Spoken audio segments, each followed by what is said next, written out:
Hey guys, how's it going? This is my third time trying to record this, um, and I tried to record it on my laptop so that I could use some new editing software I got, and then I used the editing software, and then it turns out that the file that the editing software saved the video as wasn't something that YouTube supports, and then I tried to figure out how to convert it, and I could not, for the life of me, do that. So I am here to just record it through YouTube Capture. So this is all going to be uncut. So if it's incomprehensible, then I apologize. But I just want to get this done with because I have gotten frustrated with technology. But anyway, this is my Saturday reads. And I'm gonna get right to it. I have quite a few books. The first is On Death and Dying by Elisabeth Kübler-Ross. This Elisabeth Kübler-Ross was a medical practitioner, and she started to interview people who were dying or people who were diagnosed with a terminal illness. And through the course of that experience, she came up with the 5 stages of dying, sort of 5 stages people go through when they find out that they're dying. And the stages are denial and isolation, anger, bargaining, depression, and acceptance.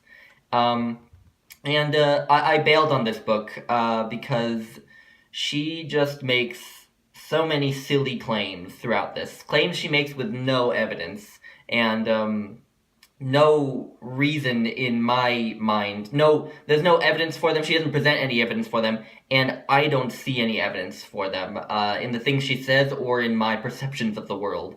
So, for example, she says that in the first couple chapters, she says that funeral rituals and these sort of activities surrounding death, the death of a loved one, are developed because people were angry at themselves for at some point or another wishing that the person had died. Um, which, just what? And another point, she says that we are more aware of our deaths now, that death is more salient to us on a daily basis, that we have more reason to fear our deaths now than we did in the past. And again, are you really saying that back when we were hunter gatherers and we could be mauled by a bear any day or die of an infected cut wound or something, that death was less salient to us then than it is now? I mean, there are more people alive now than ever who can go about their everyday lives not worrying about dying of any sort of cause. I know that's not true everywhere, but it's more true now than it ever has been before. And then her first chapter, where she talked about denial, um, her example case study, I assume this wasn't the only case she developed this idea from, but her example case study is this woman who is clearly delusional, like in the psychiatric sense, delusional. And I'm just like, why would you use as your example this outstanding case for a normative theory of how people experience death? Um, so yeah, I didn't see the value in finishing this for me anyway. But yeah, on Death and Dying. Next is Misbehaving: The Making of Behavioral Economics by Richard H. Thaler. I've mentioned this a few times. So Richard Thaler won the Nobel Prize in Economics this year, primarily for the work that he reports in this book. Behavioral economics looks at the ways that people in the real world don't obey the laws of economics. So economic theory has this extensive literature on how people should act in certain situations. And Richard Thaler started doing a number of experiments that started to find that people don't really function the way economic theory tends to assume they do. And he says at one point that economic theory tends to assume that every single person in the world has a PhD in economics. Um, he describes this theory at one point about what people will do if they get a lump sum tax break one year. And one of he kind of reports like 3 or 4 different theories of this, and each one kind of gets crazier and crazier until the last one, which is that when people receive a lump sum tax break, they should be taking into consideration their children, their grandchildren, their great grandchildren when making that decision, and they should know according to this theory, they will know that that because they're getting a tax break now, sometime in the distant future, a descendant of theirs will have to experience a tax hike because of the tax break now. So what that person will do is save the money and then bequeath it to their children. and just what? No one thinks that far ahead. No one thinks like that. I'm sorry, but and he makes that point, and he tells this story of when he was delivering a lecture to the psychology department of a university, and everyone in the crowd was kind of incredulous when he described this theory. Hello. And he, yeah, anyway. But there's some interesting things in here. None of it was terribly shocking for me because I have a background in psychology, and a lot of behavioral economics draws on psychology. Specifically, heavily on the work of Daniel Kahneman and Amos Tversky, whom anyone who's studied psychology will know who they are, and their work. So yeah, but this was interesting. I mean, he describes a number of different what he calls anomalies, times when people don't behave according to economic theory, like when this idea of fairness is one example. I just want to give an example. This idea of fairness is something that economic theory doesn't usually take into account. So he uses the example of shovels in the wintertime. When demand for something goes up, the price should go up. But and so because people should be willing to pay that higher price. So in the wintertime, when there's a snowstorm, people will be up in arms needing shovels. And economic theory says that the price should go up because everyone will be more willing to pay a higher price. But what you find is areas where something like that, where raising the price on shovels just after a snowstorm, is actually illegal. Because at some point or another there was a big outcry against that. Because people felt exploited. So that's just one example, and he applies that to the real world. He did some consulting with a company, and he describes that. He worked with the UK government to improve the economy there, and described some of his work there. So yeah, I did enjoy this. His passion really comes through. He definitely wrote very well, and he's also pretty funny. So yeah, I do recommend it if you're at all interested in this field, or might be. So yeah, Misbehaving. Next is a novel. Let's see. The Sorrows of Young Werther by Johann Wolfgang von Goethe. I love saying that name. So this is the story of a young man who's, I believe, a painter who's gone away to live in this idyllic German town, and he ends up falling in love with this woman who just happens, of course, to be engaged, so they can't be together. And it's a series of letters. It's an epistolary novel, and basically just his angst over this woman, and also his depression over this woman and over life in general. You got the sense that he's kind of drifting through life. I mean, he at one point tries to get an actual job. He just starts off with not much of a real job, and then tries to get one, but can't stomach it. And so yeah, I think it's possible that the main character of this novel, Werther, is bipolar, because he shows at some point some signs of mania. But I thought that for a novel published in the 1700s, that this had a very nuanced discussion of mental illness. Werther talks at some length with the woman he's in love with and with her fiance about this idea of the extent to which the extent to which mental illness is a person's own fault, and the extent to which it is analogous to like getting a cold or getting cancer. And you also see kind of the danger of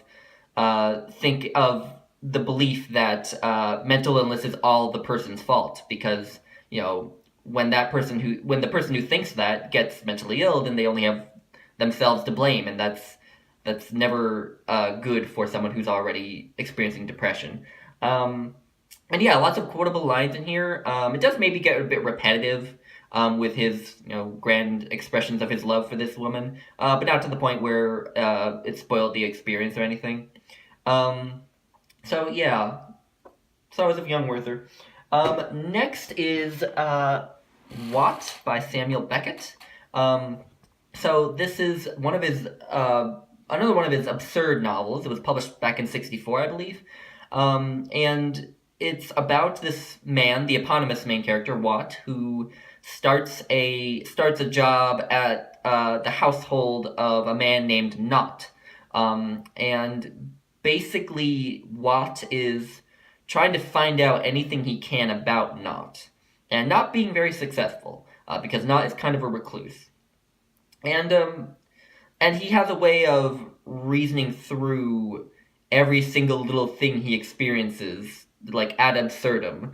He spends like 10 pages figuring out how the dog is fed. And I've been reading, as along with reading that, I've been reading this, The Grove Companion to Samuel Beckett.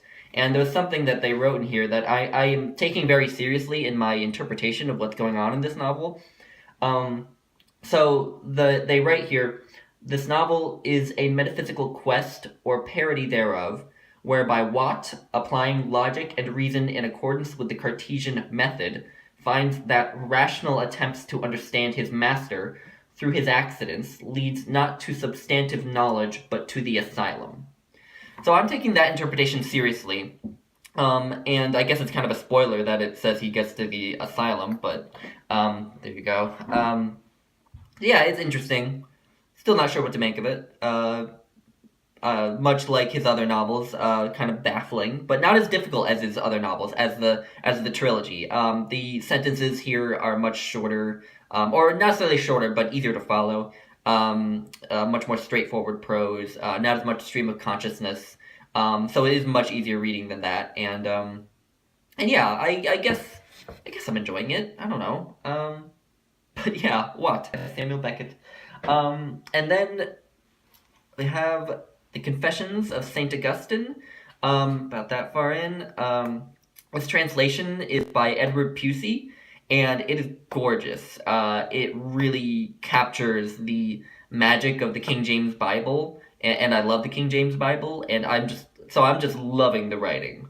So this is a memoir of Augustine. Probably doesn't need much introduction, but he lived in the 4th and 5th centuries. He started out as this debaucherous young man, but eventually became obviously a saint. It's just his coming from he wasn't not religious, but he was a part of this heretical sect called the Manichees, and it's about his story of coming from that sect and finding Catholicism.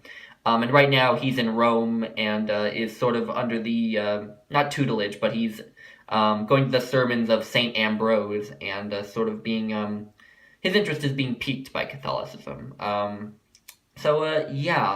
And, maybe Augustine is a bit judgmental of people who, in his words, love the world more than they love God, but, and, doing sinful things. But he describes it so beautifully that, you get the sense that he understands where those people who aren't, don't favor God over the world in that way are coming from, and and it's just so beautifully written that honestly he can say anything he wants. Not really, but anyway, it's just so beautifully written that I'm just loving it. So yeah, the Confessions, and then the last two are some books I started yesterday. The first is Mythology by Edith Hamilton. I'm about 50 pages in. I've only gotten through the part where she describes all the main gods of the Greek pantheon, but I'm liking it so far. I can't wait to get to some of the stories. And then we have Love and Garbage by Ivan Klíma, and this was also published back in the 60s, and it's about this man who's working as a street sweeper in Prague, and under communist Czechoslovakia, and it intersperses his work as a street sweeper with memories of his childhood with his father, an affair he was having with this painter, and his meeting his wife, and being seemingly in a concentration camp or a ghetto, because all of his family members were killed in the Holocaust. Yeah, and that narrative style of jumping between flashbacks and the present is actually really working for me. It's very effective. In fact, I'm only 50 pages in, but this novel has already punched me in the gut. Yeah, I am loving this so far. Yes, that is my Friday reads. I'm so glad I made it through without any hiccups through this one-take version of it. Yeah, that's what I've read, and you'll be hearing from me later today for Litmus, so yeah, bye guys.